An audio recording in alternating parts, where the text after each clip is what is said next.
Cette population a voté. Le maire actuel a été voté par cette population. Le député actuel a été voté par cette population. Le sénateur actuel a été voté par cette population. Les conseillers régionaux ont été votés par cette population. Mais regardez dans quelles conditions que cette population vit. Et vous voudrez qu'on marche, dépenser cet argent. L'argent que vous voulez dépenser pour que les gens marchent, venez offrir au moins des forages à cette population.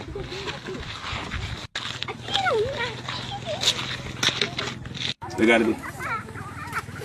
Regardez l'eau, regardez l'eau, regardez l'eau. C'est une population camerounaise. Hein. Elle ne demande que de l'eau propre pour boire, de l'eau potable pour boire, pas autre chose. Regardez, les bidons sont là. Pour avoir cette qualité d'eau qui n'est même pas propre à la consommation, la population est obligée de faire des centaines et des centaines de mètres pour venir trouver cette eau. N'allez pas marcher à Maroua, ne soyez pas complices des calvaires de cette population. Regardez le puits. À quelle profondeur? Ne soyez pas complices, s'il vous plaît. Ne soyez pas complices. N'allez pas marcher à Maroua pour 5 000, alors que cette population a besoin de l'eau, où on pouvait leur offrir au moins ce forage. Regardez, ils sont là. Depuis, ils sortent de leur maison pour venir prendre, pour avoir de l'eau. C'est tout, pas autre chose. Nous refusons. Bonjour les enfants, c'est papa. Écoutez comment le gars dit. Le maire de cette région a été voté par ses populations. Le conseiller municipal a été voté par ses populations. Le conseiller régional a été voté par ses populations.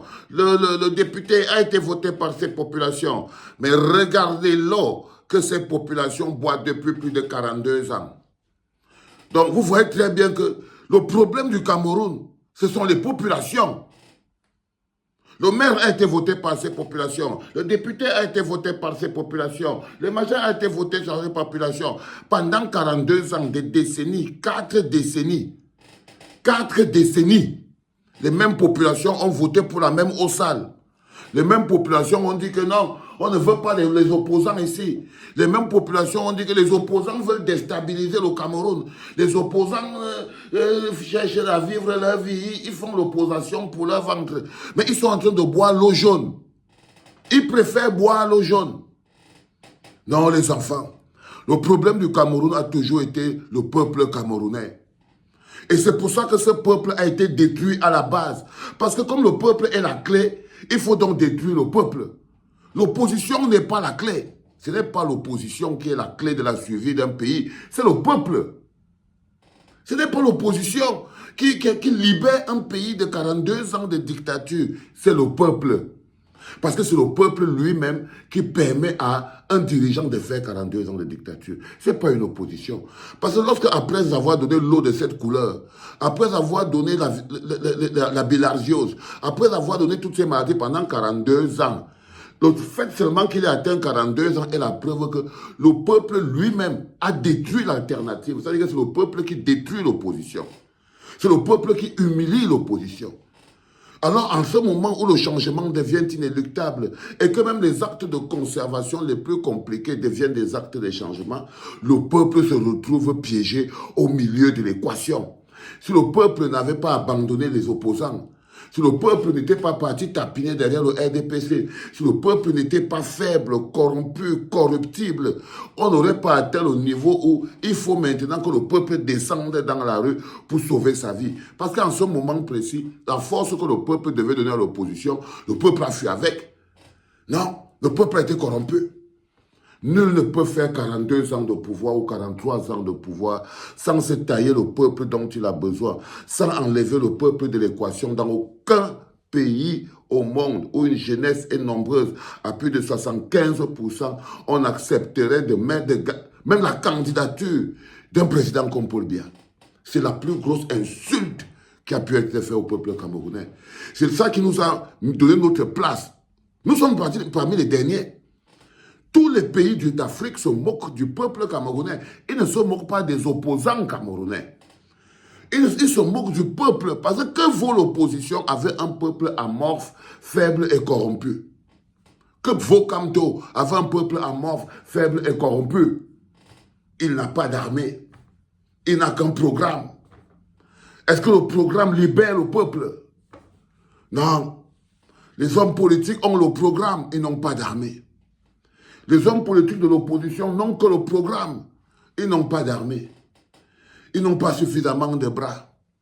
Mais pour libérer le peuple camerounais, parce que c'est une lutte de libération que nous sommes en train d'aller mener, le programme ne suffit pas. Le programme, c'est le service après-vente. C'est comment c'est qu'on va se déployer dans les prochaines années pour nos enfants. C'est la clé. Et on est sûr et content de l'avoir. Mais est-ce que le programme, c'est la clé de la libération? Non. Je suis désolé, les enfants. Ce combat, nous devons le mener pour nous-mêmes, parce que c'est nous-mêmes qui nous sommes mis dans cette situation. Ce n'est ni Cabral, Libye, ni rien. J'entends les gens, oh, tel avait trahi, tel avait... Non, il faut que vous sortez même de l'indexation des hommes politiques. Parce que c'est ça qui vous donne l'impression que vous n'êtes pas coupable. Le seul fait que vous soyez en train de parler des hommes politiques, oh, Cabral a fait ceci, oh, Kamto a fait ceci, oh, Patetuik a fait cela, et vous-même, vous avez fait quoi? Cabral a fait ceci, oui. Maurice Kamto a fait ceci, oui. Matomba a fait ceci. On est dans un pays où même les Matomba sont devenus... Quand les Matomba sont déjà candidats à l'élection présidentielle, c'est parce que vous, le peuple, vous avez abandonné. Dans un pays normal, ils ne pouvaient pas être candidats. Quand les Cabral, les Libye sont déjà candidats à l'élection présidentielle au Cameroun, c'est parce que vous avez tous abandonné. La nature a horreur du vide. La nature a horreur du vide. Mais vous, le peuple, vous êtes où dans cette équation? Vous êtes en train de pleurnicher. Comment vous, donc plus de 30 millions de Camerounais, vous pleurez pour qu'un homme, une personne, que vous insultez en longueur de journée, vienne vous apporter la clé et lutte seul contre toute la machine de Paul Biya? Excusez-moi. Comment un parti, un homme, on est en élection présidentielle, peut lutter tout seul contre la machine de Paul Biya et les CAM, Conseil constitutionnel, l'armée, la police, les gouverneurs, les préfets, les sous-préfets, les hommes d'affaires, les hommes d'église, l'architecte. Je vous explique que le RDPC, sortez très vite de la logique du RDPC qui serait un parti politique. Non. Et vous voyez que j'insiste beaucoup sur cette donnée. Sortez très vite de la logique du RDPC qui serait un parti politique. Par exemple, quand vous prenez l'archidiocèse de Yaoundé, Jean Barga, c'est un membre du RDPC. C'est une section du RDPC, l'archidiocèse que vous voyez là. Quand vous voyez un truc comme Camtel, comme ça là, quand vous regardez, ce n'est pas une entreprise d'État. Tous les gens qui sont là-bas, qui travaillent à l'intérieur, sont des potentiels votants RDPCistes. C'est des RDPCistes. Donc quand vous voyez des choses, c'est des nébuleuses créées pour ça. Ok, quand vous entrez à la SNH, c'est encore une sous-section du RDPC, toujours placée à l'intérieur. Tous les gens qui sont là-bas, potentiels votants du RDPC, ils combattent les oppositions, de l'opposition, ils se moquent des pauvres. La plupart de ces petits fonctionnaires que vous voyez là, c'est des petites sections. Toutes les entreprises, c'est des petites sections. Donc il y a le RDPC, les mamans qui sont encartées, hein, et il y a le RDPC de la nébuleuse. Les commissaires de police sont tous du RDPC au pays. Les commissaires de police, les inspecteurs de police qu'on a cooptés dans les villages, c'est-à-dire qu'on écrit son nom comme ça, on dit que on va faire le recrutement, hein. Allez dans les villages, vous prenez tous les noms de vos enfants, vous croyez qu'on se retrouve, pourquoi avec les gens en train de parler le patois au Nozo, ils parlent le patois au Nozo, ils parlent le boulou au Nozo, les policiers. Hein? Donc vous comprenez que le RDPC, ce n'est pas quelque chose qui ressemble à un parti politique, ce n'est pas un parti politique. Donc ce n'est pas un simple parti politique qui peut venir libérer le peuple de cette nébuleuse. Non. Le RDPC a un soldat de notre destruction dans chacune de nos familles. Dans chacune de vos familles, le RDPC a au moins 3 espions. Et au moins 3 membres chacun de vos familles qui travaillent quelque part, qui pensent que les opposants dérangent parce que lui touche un peu de son argent. Il y a tout, vous avez toujours ça.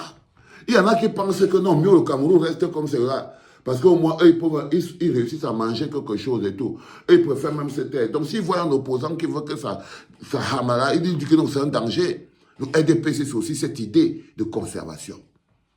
OK? Et contre une nébuleuse pareille, ce n'est pas un parti politique qui peut faire ce travail. Je vous promets, les enfants. Parce que cette nébuleuse n'oppresse pas les partis politiques. Elle neutralise les partis politiques pour vous empêcher, vous, d'avoir une option. Donc, et pour neutraliser les partis politiques, parfois, elle se sert de vous pour minimaliser les partis politiques, pour insulter, elle se sert de vous. Mais on dit que les populations, c'est elles qui ont voté l'eau jaune que vous voyez là. La nébuleuse, elle neutralise les partis politiques et oppresse le peuple. Vous avez écouté Calix Béa la parler hier. Elle parle de l'argent du Cameroun comme si les gens se partagent l'argent. Oui. Oui, par exemple, là, elle aussi, quand vous voyez une nébuleuse comme ça, là, elle aussi, elle fait partie du RDPC. C'est le RDPC, en mode nébuleuse. Même le Togo, là, tout ça, c'est le RDPC. Tout ça, c'est le RDPC. Les Mboutou, les Calix, Béa, là, c'est les sections RDPC non encadrées, nébuleuses. Et il n'y a que le peuple. C'est pour ça que nous sommes le bloc populaire. C'est pour ça que nous avons créé cette entité du bloc populaire, parce qu'on a compris que la seule logique et le seul mécanisme, le seul parti qui est capable de renverser et de redonner au peuple sa liberté, c'est le bloc populaire, c'est la liberté. C'est le bloc populaire debout comme un seul homme. Vous le faites aujourd'hui, vous libérez le Cameroun aujourd'hui. Vous le faites demain, vous souffrez aujourd'hui et vous le faites demain. Vous le faites dans 2 mois, vous allez souffrir seulement quelques mois et vous allez, mais le procès sera le même. Parce que même n'importe quel animal, il peut fuir. À un moment, même la nature va vouloir qu'il s'arrête pour affronter ce qui le fait fuir. Donc vous allez vous arrêter pour affronter ce qui vous fait fuir. Sinon, vous allez sentir ce que vous allez sentir, les enfants. Parce que chacun va seulement vivre sa vie. Oui. Chacun va vivre sa vie. Et croyez-moi, ce ne sont pas les nous autres qui parlons de toutes nos forces comme ça, là, qui souffrons plus de la gouvernance de Paul Biya. Moi, je ne suis pas sûr et certain que je fais partie de la personne qui souffre le plus de la gouvernance de Paul Biya au Cameroun. Oui, ça me froisse que je ne peux pas rentrer chez moi. Mais je peux, si je veux. Mais je pourrais, si je veux. Vous voyez ce que je veux dire? Donc, je ne pense pas que ce soit moi vraiment qui soit dans cette histoire. Mais comme je vous dis, quand tu es l'employé du Seigneur et que c'est lui qui paye ton salaire, il te fait d'abord ressentir la douleur de tous tes frères pour que tu comprennes quel est l'impact, quelle est l'importance de ta mission. C'était le tout premier podcast des enfants. C'était papa.